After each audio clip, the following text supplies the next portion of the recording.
All right, what's up everybody? We got virtual workout number 40 here this morning. So what we're gonna go ahead and do with this one, we're gonna start with our warm up. This is for completion. We're gonna go ahead and run 400 meters. So that 400 meter run should take anywhere from 2 to about 4 minutes. You guys should know where that 400 meters is at this point. If you do not have 400 meters of distance to run, you don't wanna leave your apartment, whatever that case may be, we can go ahead and we can substitute this out for 2 to 3 minutes of jumping jacks, or double unders, or single unders, or double under practice. So you can use this for a little skill opportunity as well. All we want to do here is get that heart rate elevated, get you guys moving, get that blood pumping. After that, we're going to do a little kettlebell or dumbbell DT, so depending on which one you have, we're going to go 3 rounds. We're going to go 3 rounds on each arm here. So this is going to be 12 deadlifts. I want you to finish one movement before moving on to the other. So that deadlift is hinging from that hip, keeping that core nice and tight, touching that head of that dumbbell to the ground, squeezing those glutes. You want to press that ground away from you at the top. So again, feet about shoulder width, toes point out slightly, shoulders square, hinge at those hips as those hips go back, touch that ground, drive up through those hips. We're going to go ahead and knock out 12 kettlebell or dumbbell deadlifts, okay, on each arm. If you do have 2 dumbbells, you can do this bilateral with both in your hands. After that, you're going to go 9 hang cleans. So that hang clean, keeping in that same stance, feet shoulder width, toes pointed out slightly, hinging from those hips, keeping the shoulders square, nice and tight through that core. You're going to drive onto those toes, shrug those shoulders, powerfully drive that elbow out in front of you as you pull yourself under that dumbbell and stand it up. So again, hinging from those hips, core tight, driving up onto those toes, shrugging that shoulder, pulling your elbow under as you drop under that dumbbell. We're going to go ahead and knock out 9 dumbbell or kettlebell hang cleans on each arm. After that, we're going to go 6 shoulder to overhead. So keeping that core tight, rib cage down. Remember, we don't want to flare out. Keep that nice hollow position here. You can go strict press. You can go push press, or you can go push jerk, okay? Depending on the weight of your dumbbell will determine what you're going to go ahead and use for this portion. Now, after that, we're going to go ahead and move down into our quality movement. So we're going to look for some back rack lunges. So we're going to go ahead and take our dumbbell here. You should be nice and warm at this point. Move that into the back rack position. And we're going to go ahead and lunge forward. Remember, on that lunge, we have that 90-degree angle at our knee, at our torso, and that back leg.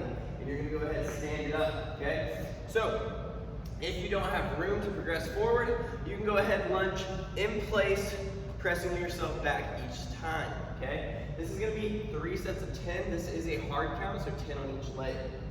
Now, next up, we have V-ups, 4 sets of 15. We've been doing quite a few V-ups here. Tempo, remember, if 15 V-ups is fairly easy for you, pause at the top, come down slow, make this hard. This should be a progression where we are getting better, stronger, okay? Not just checking the box.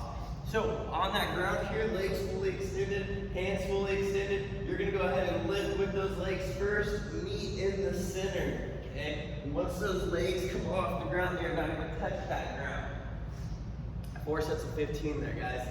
Next up, we have push-ups. So in that push-up position, you want to maintain that hollow in that core. You're going to come to the ground here. Hands just outside that shoulder width. You're going to go ahead and drop that chest and thigh down to the ground and then extending up. We got 5 sets of 20 here. Same thing, guys. We've been doing quite a few push-ups. So we want to make sure that this is getting hard. This is progressing us. This is getting us stronger and better.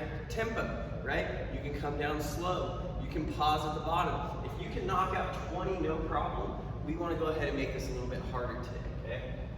Now, after that, we're going to get into our main little workout here today. Now, we've set this up into 3 different versions here. So, if you have a barbell, we can do more of the traditional class version, okay? All these workouts are exactly the same for the most part, right? But we're giving you different versions depending on the equipment you have. So, if you have a barbell, you can do this changing out for that front squat with that barbell instead of the dumbbell or air squats, okay? Now, we're going to go ahead and move to the dumbbell or kettlebell version because most of you guys do have dumbbells or kettlebells.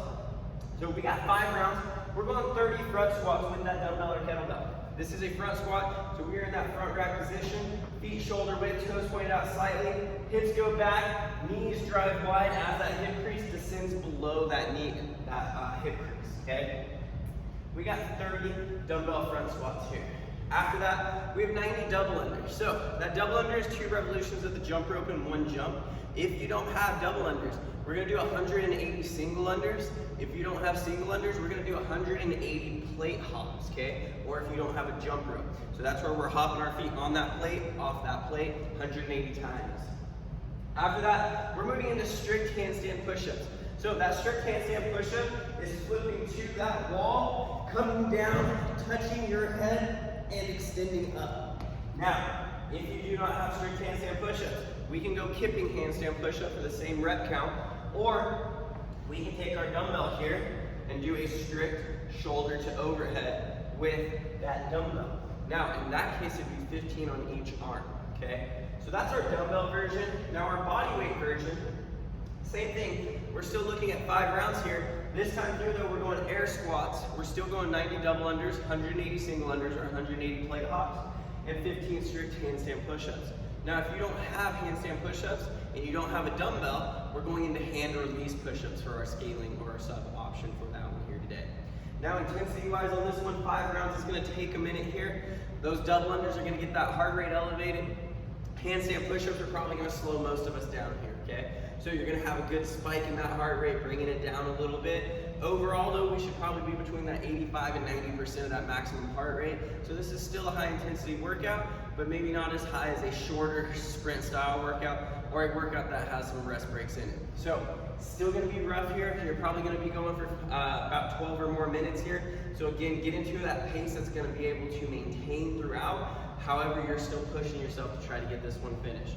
Pick sections in which you're better at, sections in which you can actively recover. If you're really good at double unders, you can start working on trying to catch that breath as you're doing those double unders. And then those handstand push-ups, if you're not as good at that, we're gonna slow down naturally there. So again, pick sections that's gonna allow you to try to recover, and then other sections to really push and go hard. Hope you guys have a good day, get those scores and videos posted, and we'll see you guys tomorrow.